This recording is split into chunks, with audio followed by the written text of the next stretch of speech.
오늘은 10월 31일입니다. 여러분은 오늘 10월 31일을 어떤 날로 기억하십니까? 요즘 세상은 이 날을 이상한 날로 기억할 겁니다. 할로윈데이라고. 할로윈데이는 이 모든 성인들의 축제일 전날에 죽은 영혼이 집에 찾아온다는 겁니다. 그러니까 그 죽은 영혼이 못 들어오게 하려고 개상한 옷, 귀신들의 옷이나 마녀의 옷을 놓고 뭐 이상한 해골 같은 걸 장식해 가지고 하는 그런 풍습이 있다는 겁니다. 그리고 미국이나 영국에서는 아이들이 집집마다 사탕을 얻으러 다닌대요. 그날을 할로윈데이라 그럽니다. 이게 우리나라에서도 지금 퍼져가지고 10월 31일을 할로윈데이를 해가지고 난립니다. 제가 저 흥에 사는데 포항 시내도 아니고 흥인데 아파트에 보니까 그 장식을 해놓고 아이들이 그 복장을 입고 오면 사탕을 준다고 막 써놨더라고요. 죽은 영혼이 돌아오는 법도 없지만은 귀신이 이상한 복장 보고 무서워서 도망가지도 않습니다. 그런데 복음을 잃어버리고 복음이 없는 종교가 교모하게 이용을 해서 세상 풍속과 접해가지고 이렇게 만들어 놓은 겁니다. 사실은 복음 없는 종교에서 만들어낸 이상한 문화현상입니다. 이걸 우리나라는 아무것도 모르면서 그냥 젊은이들까지도 즐기는 날, 축제의 날로 보내고 있습니다. 그러나 10월 31일은 개신교회에서는 절대로 잊을 수 없는 날입니다. 기독교를 부패하고 타락한 종교에서 오직 복음으로 되돌리는 종교개혁 기념주일입니다. 올해 504주년 되는 해입니다. 그날이 오늘입니다. 종교를 복음으로 개혁한 하나님의 원리는 딱 한 가지였습니다. 오직이었습니다. 이걸 이 오직의 5가지를 종교개혁의 5대 원리라고 합니다. 오직 성경으로, 오직 은혜로, 오직 믿음으로, 오직 예수 그리스도로, 오직 하나님의 영광을 위하여. 이게 종교개혁의 5대 원리입니다. 그러면은 그동안 내려왔던 천주교는 오직 성경이 아니었어요. 성경보다도 교황들의 말이나 유전이 더 앞섰어요. 오직 은혜, 오직 믿음이 아니고 선행을 행하고 교회 예식에 참여해야 구원을 받는다고 했어요. 오직 그리스도가 아니었어요. 마리아도 들어가고 별의별 게 다 들어가요. 원래 성인이라고 하는 것은 천주교에서 만든 겁니다. 우리는 바울 보고 성인 그렇게 안 하잖아요. 전도자 바울, 사도 바울 그러잖아요. 천주교에서는 신앙생활을 특별하게 해가지고 큰 업적을 남기고 하면은 심사를 해가지고 성인으로 만듭니다. 우리나라 김대건 신부도 성인이에요. 그러면은 성인의 이름으로 기도합니다. 이게 비성경적이잖아요. 성인의 이름으로 기도해야 하나님이 더 잘 들어준다 생각합니다. 성경에는 하나님과 우리 인간의 사이에 중보자는 한 분이니 오직 예수 그리스도뿐이라 그랬어요. 그러니까 오직 그리스도가 아닙니다. 하나님의 영광을 위한 게 아니에요. 이걸 종교에서 복음으로 되돌린 개신교회가 탄생한 504주년 되는 오늘입니다. 여러분, 내가 오늘 이 종교개혁의 신앙원리에 우리의 신앙을 맞추면 이게 우리의 신앙생활하는 방법이 되고 목표가 되면은 하나님의 가장 원하시는 기뻐하시는 하나님의 사람으로 인정받게 될 줄 믿습니다. 한번 같이 해볼까요? 오직 성경, 오직 은혜, 오직 믿음, 오직 예수 그리스도, 오직 하나님의 영광을 위하여. 이게 우리 신앙생활 내용이에요. 우리 신앙생활을 어떻게 할 건가? 그게 성경으로 하고 은혜로 하고 믿음으로 하는 거예요. 신앙생활의 목표가 뭡니까? 예수 그리스도와 하나님의 영광을 위하여 하는 거예요. 여기 모든 게 다 있습니다. 오늘 주님은 제자들에게 주시는 메시지를 통해서 우리를 오직의 신앙으로 안내해 줍니다. 39절부터 42절까지는 제가 소제목을 이렇게 달았습니다. 맹인을 인도하는 맹인은 없다. 39절부터 42절에는 너무 분명해서 누구나 상식적으로 알고 있는 짧은 격언 세 가지를 연결시켜서 주님은 분명한 메시지 하나를 던집니다. 또 비유로 말씀하시되 맹인이 맹인을 인도할 수 있느냐? 둘 다 구덩이에 빠지지 아니하겠느냐? 앞을 보지 못하는 사람은 자기처럼 앞을 못 보는 사람에게 자신을 맡기지 않습니다. 그리고 자기도 앞을 보지 못하는 사람은 남을 인도할 생각도 없고 능력도 없습니다. 이건 누구나 다 아는 뻔한 사실 아닙니까? 그런데 왜 주님은 이 말씀을 하셨을까요? 거의 모두가 이러고 있기 때문입니다. 사람들 모두가 자기 앞가림도 못하면서 남을 인도하려고 합니다. 세상이 혼란스러운 것도 이것 때문입니다. 그러면 앞을 보지 못하는 맹인은 어떤 사람들입니까? 다음에 나오는 두 가지 말씀을 통해서 두 사람을 말합니다.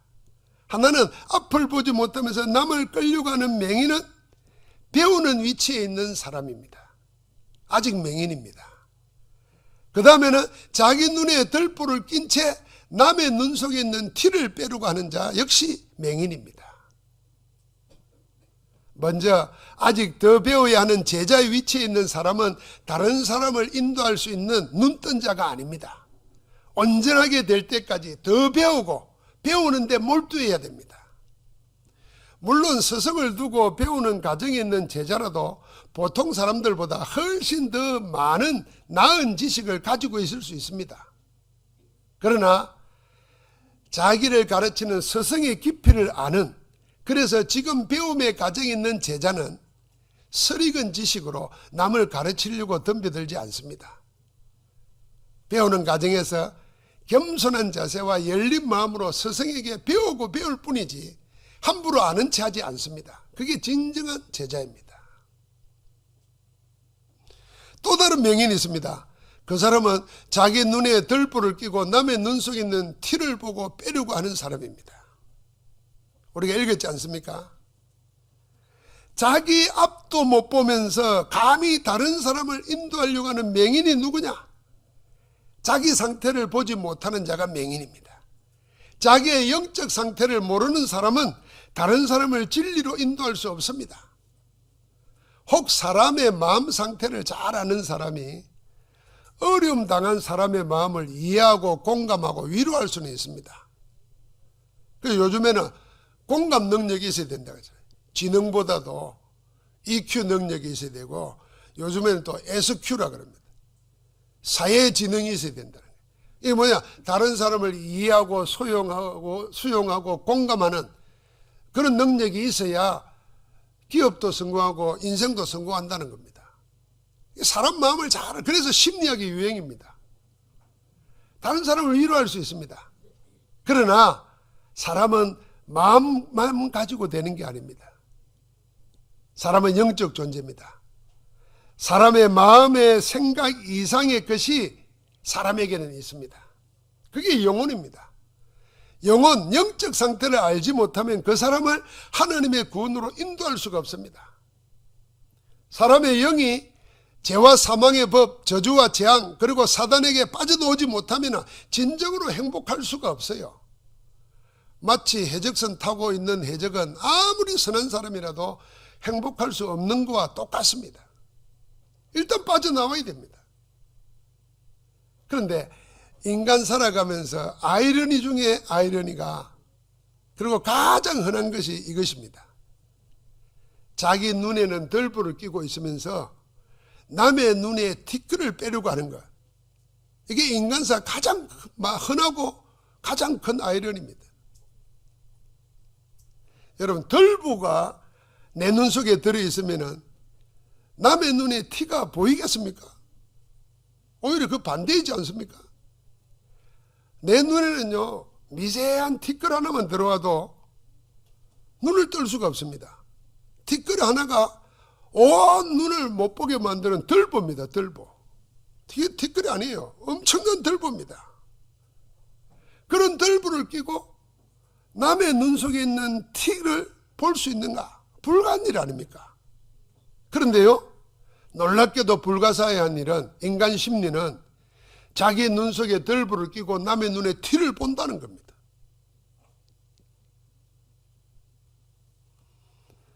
주님은 지금까지 아주 짧은 단편적인 격언 말씀을 인용해서 분명하게 메시지하는 게 있습니다.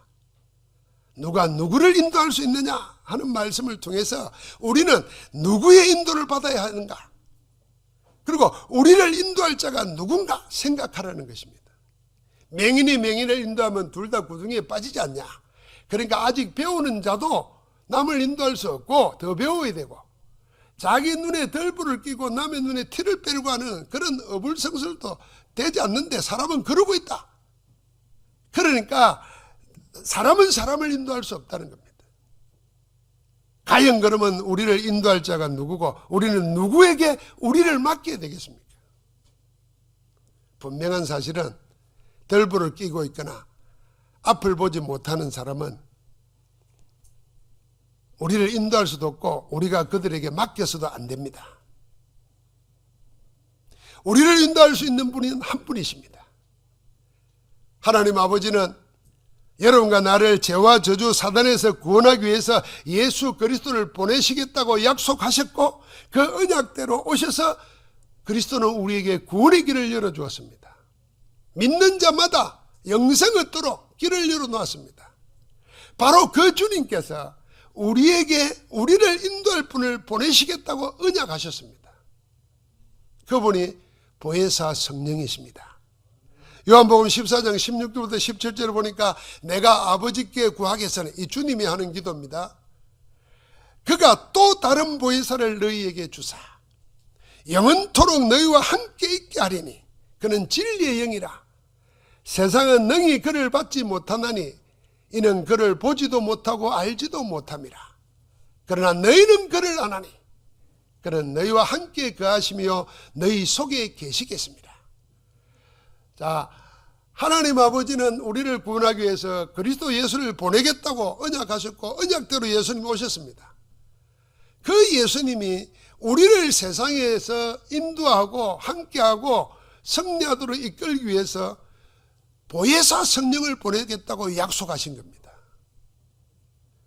그분이 어떤 분이냐? 그거 오면 어떻게 되느냐? 요한복음 14장 26절에 보혜사 곧 아버지께서 내 이름으로 보내실 성령, 그가 너희에게 모든 것을 가르치고 내가 너희에게 말한 모든 것을 생각나게 하리라.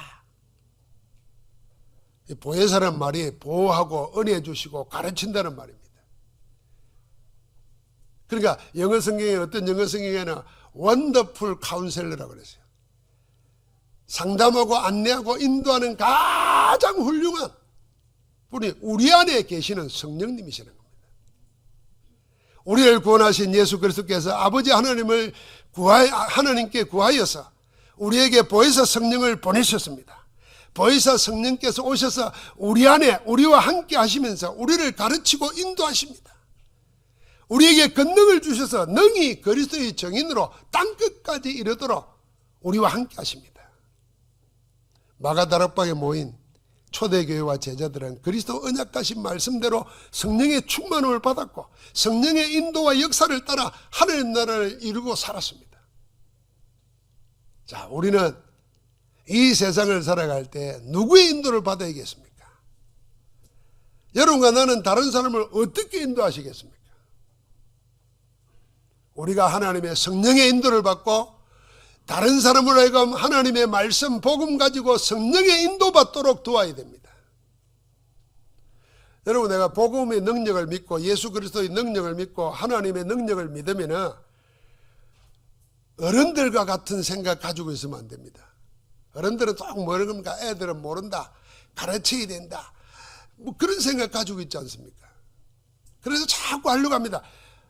여러분 알아야 될 거는 요즘 여러분 자녀들은, 젊은 사람들은 우리보다 더 똑똑하다는 걸 인정해야 됩니다. 우리가 알고 있는 지식은 지금 세상 살아가는데 필요 없어요. 그런데 우리가 옛날에 우리 어릴 때는 어른들이 뭘 말하면 그것뿐인 줄 알았어요. 선생님이 말하면 그것뿐인 줄 알았어요. 요즘 아이들은 선생님보다 더 많이 한다니까요. 그래서 같이 통해야 돼요. 신앙생활도 마찬가지입니다. 자꾸 우리가 가르치려고 하면 요즘 애들 말대로 그걸 꼰대라는 거예요. 말 안 통하고 자기 거 가지고 자꾸 이래라 저래라고. 우리도 모르게 어디나 율법주의로 빠져요. 제일 좋은 길은 뭐냐?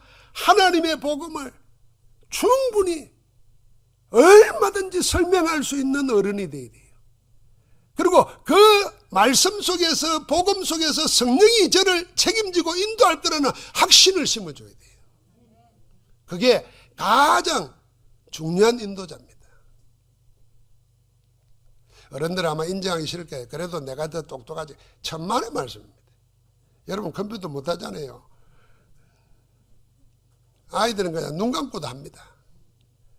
여러분 알고 있는 지식 탁 쳐보면요, 그 폰 안에 다 있어요. 우리는 어디 사전 찾고 뒤지기는 순간에 애들은 금방 안다니까요.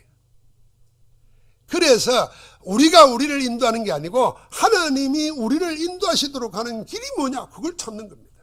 주님 지금 그 이야기 하신 겁니다. 두 번째는요, 좋은 나무는 못된 열매를 맺지 않습니다. 43절부터 45절입니다. 절대 있을 수 없는 일이 또 있습니다. 못된 열매를 맺는 좋은 나무가 없고 좋은 열매를 맺는 못된 나무가 없다 그랬습니다. 나무가 열매를 결정합니다. 좋은 나무면 좋은 열매가 맺어지고, 나무가 나쁘면 아무리 발버둥 쳐도 나쁜 열매가 따라오는 법입니다. 그래서 그 나무가 좋고 나쁜 것은 그 열매로 압니다. 이 또한 너무 뻔한 사실 아닙니까? 주님은 왜 이렇게 쉬운 얘기만 했을까요? 좀 고상하게 어렵게 말이지. 부처님처럼 얘기했으면 뭐 있는 줄 알고 달라들 텐데 주님 그냥 다 아는 이야기 했어요. 달리 더 생각할 필요도 없는 너무 분명하고 단순한 진리입니다. 왜 주님은 이렇게 뻔한 이야기를 그것도 제자들에게 했을까요? 우리의 관심을 열매에 두지 말고 나무에 두라는 메시지입니다. 사람은 모두 열매, 응답, 성공, 결과, 여기에 관심이 많습니다. 나무는 나중입니다. 그러나 너희는 열매보다 나무에 더 관심을 가져라. 너희 자신을 먼저 좋은 나무가 되라.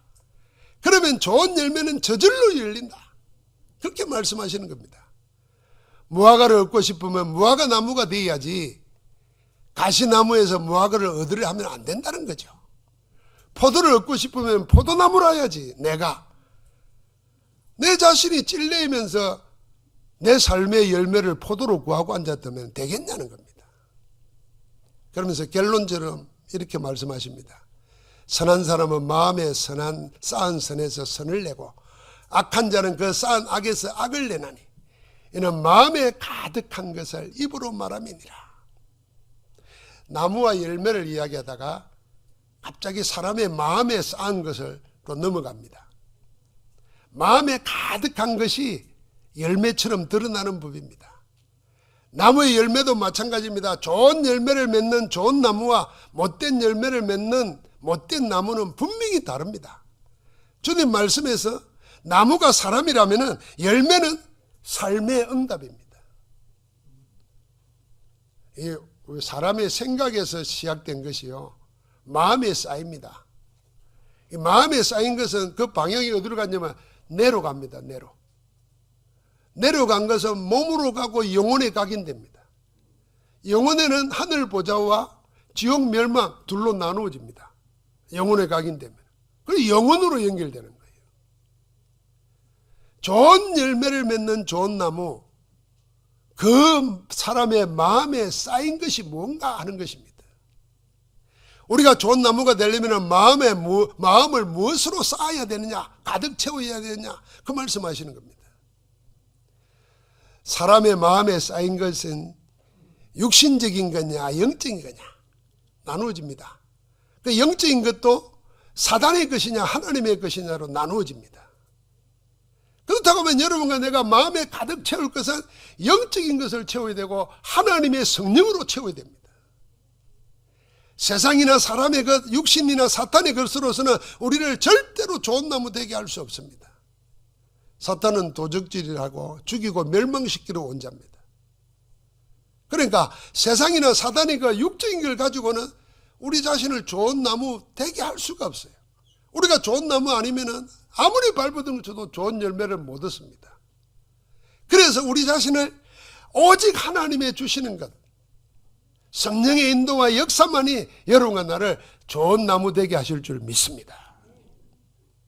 하나님께서 지난주에도 이야기했지만요, 여러분과 나를 태초에 지으실 때부터 주신 것이 있습니다. 그걸 성령 안에서 지금도 우리에게 주고 계십니다. 그 첫 번째가 뭐냐면 창세기 1장 27절입니다. 하나님의 형상으로 지으셨습니다. 원죄로 인하여 잃어버린 하나님의 형상을 그리스도께서 회복시켰습니다. 그래서 그리스도 예수 안에 있는 자에게는 하나님의 형상이 원래대로 회복되었습니다.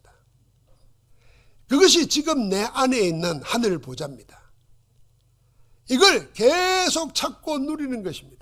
그게 예배와 기도와 말씀을 통해서 하나님의 형상이 회복된 형상이 계속 하나님의 형상에 점점 이르도록 자라나는 것입니다. 그걸로 채워야 됩니다. 여러분, 우리가 악한 생각을 하면 악한 생각이 있다가 사라지는 게 아니고 자꾸 꼬리를 물고 일어난다니까요. 잘 알지 않습니까? 좋은 것은 발버둥을 쳐도 안 되는데 나쁜 것은요, 아무것도 안 해도 자꾸 자라난다니까요. 그래서 우리 속에 하나님의 형상을 자꾸 채워야 됩니다. 하나님은 우리에게 주신 건 뭡니까? 그리스도를 통해서 회복된 건 뭡니까? 두 번째가 창세기 2장 7절입니다. 하나님의 생기, 하나님의 영을 우리가 받은 것입니다. 그래서 그 영은 생명입니다. 그래서 죄와 사망의 법에 반대되는 게 뭐냐면 생명의 성령의 법 그랬습니다. 이 생기를 우리 속에 받은 겁니다. 우리가 복음 모를 때, 죄로 인해서 사단에게 잡혀 있을 때 이 영이 죽은 겁니다. 죽은 영에 세상 것, 사단의 것을 가득 채운 겁니다. 이제 우리를 시공간을 제한받지 않는 그 하나님의 초월하는 능력이 우리 속에 계속 성령의 생명의 법으로 나타나도록 그걸로 채우는 겁니다. 그걸 구하는 겁니다. 사람을 하나님의 형상으로 그리고 하나님의 생기를 부어 생명으로 만드시고 어디에 두었습니까? 창세기 2장 1절부터 18절에 에덴 동산에 두었습니다. 에덴 동산은 모든 하나님의 창조 중에 최고를 모아놓은 겁니다. 거기에서 네 강이 발원돼 가지고 사방으로 흘러내려갑니다.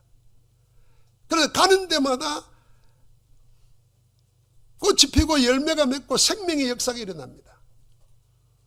그게 우리 인류의 역사의 문명의 발원지입니다. 지금도 하나님께서 뭐 하냐면 이 에덴의 축복을 우리에게 주시는 겁니다. 하나님의 생명 형상을 가지고 하나님의 생명 성령을 소유한 자에게 하나님은 날마다 풍성한 생명의 역사를 말씀으로, 살아있는 말씀으로 공급하고 계시는 줄 믿습니다. 그걸로 채우는 겁니다. 내 마음에 하나님의 말씀과 성령에 대한 사모함이 없고 하나님의 형상에 대한 내 자신의 감사와 고백이 없으면 뭐가 되느냐면 자꾸 가시떨기밭이 되고 엉큼기가 되어버립니다.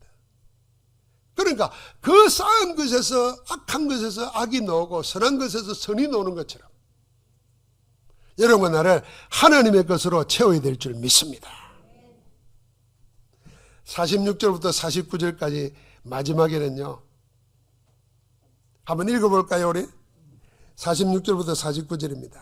너희는 나를 불러 주여 주여 하면서도 어찌하여 내가 말하는 것을 행하지 아니하느냐. 내게 나와 내 말을 듣고 행하는 자마다 누구와 같은 것을 너희에게 보이리라.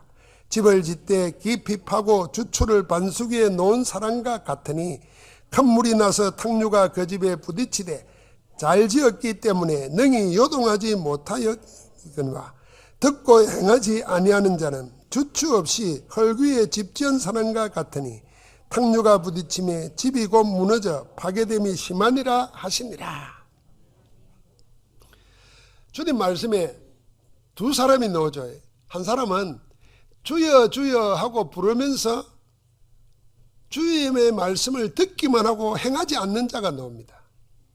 또 한 사람은 말씀을 듣고 행하는 사람이 나옵니다. 그럼 주님은 우리에게 묻는 겁니다. 너는 누구냐? 주여 주여 하면서 입만 움직이는 자냐? 아니면 듣고 손발을 움직여 행하는 자냐? 모르시고 말하면 입만 살아있는 자냐? 말씀을 듣고 몸이 움직이는 자냐? 그렇게 묻는 겁니다. 이 두 사람을 주님은 각기 다른 기초 위에다가 집을 짓는 건축자로 비유했습니다. 말씀을 듣기만 하고 행하지 않는 자는 주출도 없이 그냥 흙 위에 집 지은 자라 그랬어요. 그러나 말씀을 듣고 행하는 자는 주출을 반석 위에 두고 집을 짓는 자라 그랬습니다. 이 두 사람 다 똑같이 집을 건축했습니다. 어느 집을 더 멋지게 지었나 디자인으로 평가되지 않았습니다. 둘 다 잘 지은 집이에요. 아무 문제가 없을 때는 드러나지 않았습니다. 그러나 큰 비가 내려서 홍수가 나고 그 물결이 집에 부딪힐 때 주추 없이 흙 위에 지은 집은 그냥 아무 맥 없이 무너져 버렸어요. 그러나 반석 위에 지은 집은 큰 물결이 부딪혀도 조금도 요동하지 않고 견고하게 서 있습니다. 주님의 말씀을 듣고 행하는 자가 바로 이 반석 위에 지은 건축자와 같다 그랬습니다. 여러분, 우리 신앙도요, 집 짓는 거와 꼭 같습니다. 똑같이 말씀 듣고 똑같이 은혜 받습니다. 아무 문제 없을 때는 모릅니다. 그러나 문제나 사건이나 위기가 닥치면 드러납니다. 어디 위에다가 내 믿음의 집을 지었는지, 흙 위에 입으로 지은 집인지 반석 위에 믿음으로 지은 집인지 다 나타납니다. 주님은 우리의 믿음의 집을 어떤 문제가 와도 절대 결코 무너지지 않는 그런 집을 반석 위에 지으라고 하시는 겁니다. 여러분, 반석은 뭡니까? 고린도전서 10장 1절부터 4절에 보면은 반석이 뭔지를 분명하게 말씀하십니다. 우리 조상들이 다 그 아래에 있고 바다 가운데로 지내며 모세에게 속하여 다 구름과 바다 속에서 세례를 받고 똑같은 음식을 먹으며 다 같은 신령한 음료를 마셨으니, 이거는 구약의 출애굽기에서 6월절 어린 양에 피를 바른 집에서 죽음을 보지 않고 다 살아나와 가지고 홍해를 건너고 강연을 지나서 가나안 땅에 들어간 역사를 요약하는 겁니다. 우리가 다 구름 위에 있고 바다 속에서 세례를 받고 신령한 음식을 먹고 만나를 먹었잖아. 하나님 주시는 공급해 주는 걸 먹었어요. 그렇게 신령한 거죠. 물을 어디에서 마셨습니까? 반석에서 마셨어요. 신령한 음료를 마셨어요. 그런데 이는 그를 따르는 신령한 반석으로부터 마셨음에 그 반석은 곧 그리스도라 그랬습니다. 여러분과 내가 지어야 될 믿음의 집, 어디에 지어야 되느냐? 반석 위에 지어야 됩니다. 우리가 집을 지어야 될 유일한 반석은 예수 그리스도십니다. 그리스도 위에다가 우리의 집을 지어야 됩니다. 그래서 베드로가 주는 그리스도시요 살아계신 하나님의 아들이십니다 고백할 때 주님께서 뭐라 그랬습니까? 바요나 시몬아 네가 복이 있도다. 이를 내게 알게 할 일은 혈육이 아니요 사람의 뜻으로 사람의 생각으로 알 수가 없다는 겁니다. 하늘에 계신 내 아버지이시니라. 그러면서 첫 번째 주신 게 반석입니다. 너는 베드로라 반석이라. 이 반석 위에 내 교회를 세우리라 그랬습니다. 베드로 위에 세운다는 말이 아닙니다. 베드로가 고백한 그리스도 그 위에다가 집을 내가 짓겠다는 겁니다.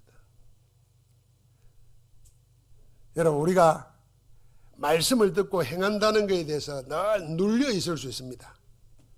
우리가 그 개신교는 말씀의 종교 아닙니까? 복음의 종교니까 늘 설교 듣죠, 성경 읽죠.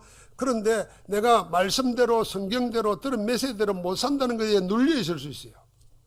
그때 왜 그 말씀을 듣고 행한다는 말의 의미를 자꾸 사람의 행위에만 두니까 그래요. 이 말씀을 붙잡고 기도한다. 그게 듣고 행하는 자예요. 이 말씀을 듣고 기도하면서 온 증거를 가지고 다른 사람에게 전달한다. 그게 듣고 행하는 자예요. 그러면 듣고도 행치 않은 자는 어떤 자겠습니까? 그냥 말씀 들을 때 참고로 듣는 거예요. 아멘이 안 돼요. 아, 그런 것보다 그럴 수도 있지. 아, 그래야 되겠지. 이런 거예요. 그게 내 신앙 고백으로 안 되어지는 겁니다. 그는 주여 주여 예수님을 주의라고 부르면서 말씀만 듣는 거예요. 이런 사람은요, 세상의 천지입니다. 제가 늘 언젠가 이야기했지 않습니까? 인류 역사에 비폭력 무저항 운동을 제창한 마하트마 간디, 이 간디의 비폭력 무저항주의가 어디서 나왔냐면 산상수훈에서 나왔어요. 자기 책에 보면 나와 있어요. 그런데 그는 예수를 그리스도로 안 믿어요. 그러니까 그런 사람 뭐죠? 듣고도 행동해서 뭐 말한 것 같죠? 안 믿는 거예요. 그거는 행하지 않는 거예요. 왜요? 예수 그리스도를 모르기 때문에. 말씀 듣고 행동한다. 그 사람이 예수 그리스도를 모르면 행하지 않는 거라니까요. 말씀이 전부 다 뭡니까? 요한복음에 말한 대로 이 말씀이 내게 대해서 증거하는 거래요. 이 말씀을 기록한 이유가 뭡니까? 예수 그리스도가 하나님의 아들이시고 그리스도이심을 믿게 하고 그 이름을 힘입어 영생을 얻게 하려고 기록했는데, 성경을 통해서 예수 그리스도를 모르면은 듣고 아는 게 아니라 행하지 않는 거예요. 여러분, 우리가 지난주에 봤잖아요. 복이 아니고 하가 아니듯이. 여러분, 원수를 사랑하라 그랬는데 여러분과 내가 지금 원수를 사랑할 수가 있습니까? 인격이. 그 흉내 내다가는 맞아 죽습니다. 맞아 죽기 전에 속이 끓어서 죽어요. 날 미워하는 자를 위해서 기도하고, 날 저주하는 자를 위해서 축복하고. 여러분, 나도 못합니다. 그래. 주여 나를 궁히 여기소서 이리 기도하지. 내 마음이 왜 이랬습니까? 이리 기도하지. 그러면은 듣고 안 행하는 겁니까? 그러면 행하지 않는 자는 전부 다 뭐예요? 아무것도 안 되는 거예요. 그래서 속지 말아야 돼요. 듣고 행한다는 말의 의미를 우리 행위가 아니고 행위 중에 행위, 영적 행위를 해야 돼요. 그 영적 행위가 뭡니까? 말씀을 언약으로 붙잡고 생명으로 하나님의 말씀으로 붙잡고 기도하는 겁니다. 그게 행하는 겁니다. 반드시 거기에 하늘 보좌의 축복과 시공간을 초월하는 빛의 역사가 일어납니다. 그 응답을 가지고 말하는 겁니다. 그게 행하는 겁니다. 듣고. 여러분, 내가 그리스도를 말할 수 있을 때 그거보다 더 큰 행위가 어디 있겠습니까? 내가 그리스도를 보여줄 때 그거보다 더 큰 행위가 없는 거예요. 사랑하는 성도 여러분, 오직의 복음을 회복 실현하는 예수 그리스도의 제자와 교회는 오늘 주신 주님의 말씀에서 세 가지를 분명하게 언약으로 잡아야 됩니다. 그 첫 번째는 누가 나를 인도할 자인가? 그걸 알고 그 인도를 따라 살겠다 하는 언약을 붙잡아야 됩니다. 주님은 우리를 인도할 자로 보혜사 성령을 약속하셨고 언약하신 대로 성령이 우리 가운데 오셨고 지금 우리 안에 함께 하십니다. 그래서 우리가 기도할 수 있는 겁니다. 말씀을 붙잡고 기도할 때 우리 안에 오신 성령께서 하나님의 가장 원하는 것을 생각나게 하고 가르치고 인도합니다. 여러분, 어려운 문제가 올 때 이 영의 역사를 모르는 사람은 두 가지 극단적으로 놉니다. 하나는 어려움이 오면 포기해버립니다. 끝났구나. 좀 배운 사람이나 의지가 있는 사람, 독한 사람은 내가 노력한 게 부족하구나. 더 열심히 해야지 하고 더 열심히 매달립니다. 그런데요, 영의 역사를 아는 사람은 어려움이 왔을 때 포기하거나 더 열심히가 아니고 하나님의 원하시는 계획을 찾는 겁니다. 하나님의 원하시는 것에 방향 맞췄는데 거기에 하나님이 영으로 역사하시는 겁니다. 그래서 내 힘으로 사는 게 아니라 그 내가 잡은 언약의 역사하시는 성령의 능력으로 이겨내는 겁니다. 그걸 붙잡아야 됩니다. 두 번째는요, 좋은 열매를 맺으려면 여러분과 내가 먼저 좋은 나무가 되어라 하십니다. 좋은 나무는 그 마음에 하나님의 것, 하나님의 주시는 영적인 것으로 가득 채우는 겁니다. 그래서 날마다 말씀 붙잡고 주를 바라보면서 성령으로 충만케 하옵소서. 영감의 갑주를 주옵소서. 하나님의 영에 감동되어 살아가게 하옵소서. 내가 공부할 때도, 내가 사업할 때도, 내가 인생을 살 때도 하나님의 것으로 살게 하옵소서. 그게 좋은 나무고, 그게 쌓은 선에서 선을 내는 겁니다. 그러면 이 사람은 부유한 자가 되는 거예요.